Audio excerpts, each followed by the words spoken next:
Man versus machine.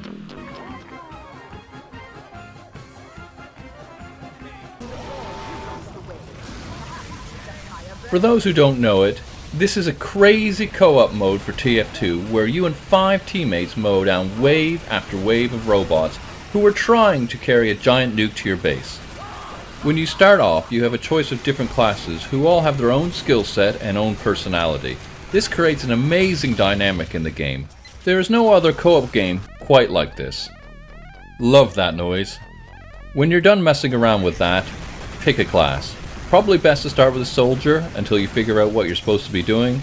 The soldier's a good all-rounder, he's pretty robust, and also he can do rocket jumps to cut off enemies on the higher ground. Or you might want to start with a heavy. He's a bit slow, but he can do a lot of damage. Pretty simple to use, just point and click. All the maps are amazing, and they offer a good variety of playing styles. The maps will often have multiple pathways that you need to defend, meaning that you have to adapt your strategy as the waves progress. I also love the little details they put in the maps. They make them feel a bit more organic. These different maps can also dictate the overall strategy you're going to take and the class makeup of your team. You can pick levels from normal all the way up to nightmare difficulty. Nightmare kind of reminds me of that difficulty in Doom. Love that game. Obviously you want to start on normal, learn the ropes, and learn where you need to be and when. Then you can start moving on to the intermediate and expert difficulties. Once you move on to harder maps, you'll need to watch out for pits and other hazards. These will harm you as well as those pesky robots, so keep an eye out for them. The robots. Arguably the most important thing you need to learn about in this game. You'll need to learn how to deal with the large variety of robots that you'll encounter. The robots that you'll face are the same classes as the player options, sniper, soldier, spy, and so on. The only difference is that the robots have giant versions of these. These giant robots are massive, with loads of health, and they often have a bunch of medics behind them healing them. When they're overcharged, they are like the Terminator, and they will lay waste to your team in seconds. Another robot enemy is the tank.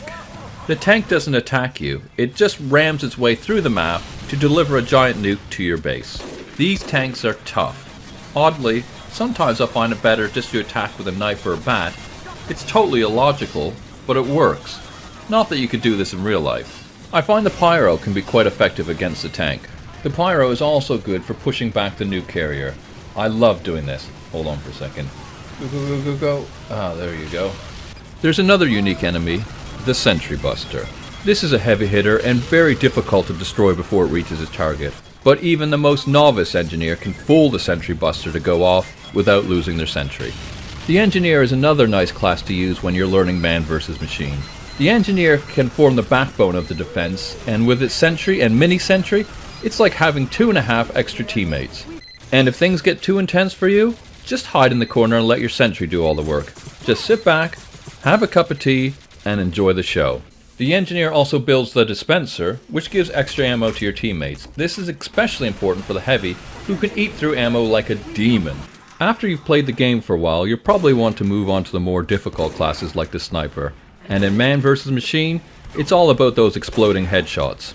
Get this upgrade from all the money that you've collected with your teammates. When you have this upgrade and you get a headshot on a robot, all the robots beside it also get a headshot. Enough said. This is partly the reason why the sniper is my favorite class. The spy can be pretty tricky to play, but I do love messing around with this character and using the electro zapper to immobilize robots, then backstab them. Robot spies, on the other hand, are super annoying. They just sneak up behind you, especially when you're standing there as a sniper. Look at this! There's more spies here than at a James Bond convention. Once you've played a bit longer and know how to be a team player, you probably stop making silly mistakes like only healing one player as a medic or building dispensers away from the action. At this point, most of the time you're at the top of the leaderboard for points when you finish a game. Hopefully during these countless hours of playing, you've avoided the toxic players and not become a toxic player yourself. Hopefully most of the time, it's instant camaraderie between your teammates and having a lot of fun during the waves or between the waves, whether it's just doing general taunts or rock, paper, scissors.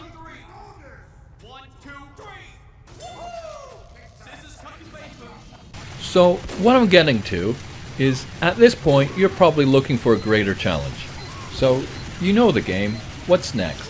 You've stayed up multiple times to the early hours of the morning, and when you go to bed, your dreams are haunted by robot taunts. It's now time for the ultimate challenge, the nightmare difficulty, the Ghost Town. This is a special mission where it is one long continuous wave. It's anarchy. I can't wait. So, admittedly, I'm not the greatest TF2 player, so to beat this, I need to find myself with 5 decent players to carry me to the end. Unlucky for them. So my strategy for this is to play Soldier. I think if I use this class, I can contribute the most to the team. Playing a heavily upgraded Soldier is actually pretty fun. I'm fully expecting many setbacks and many failures, but I'm gonna persevere with it. I am determined to beat this, even if my skills are lacking. Jeez, I'm making this sound like some sort of Lord of the Rings quest or some sort of last stand. It's so loud! I'm gonna be hard of hearing. The concentration levels are unreal at this point. I know you're probably thinking, Man vs. Machine is like 10 years old, why do you care about this? But it's just great. It's also amazing that the TF2 community is still going strong after all this time. That was way too close. Alright. There's another tank. Oh, stupid spies. Right. Oh, the tank is like full health. I don't think we can do this. Okay. Let's keep going for it. Oh, we're doing quite well actually. Right, I'm gonna go in there.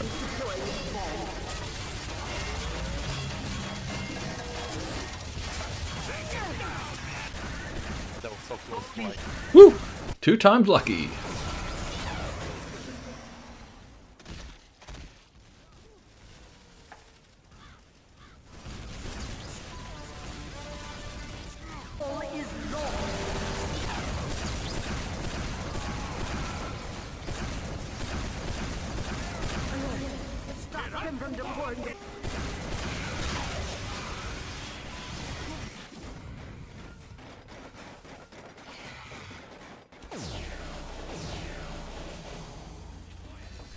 That's it. Job done. There you have it. Now, if you haven't played this game, play it. You won't regret it. It has endless playability. Happy Team Fortressing. See you next time.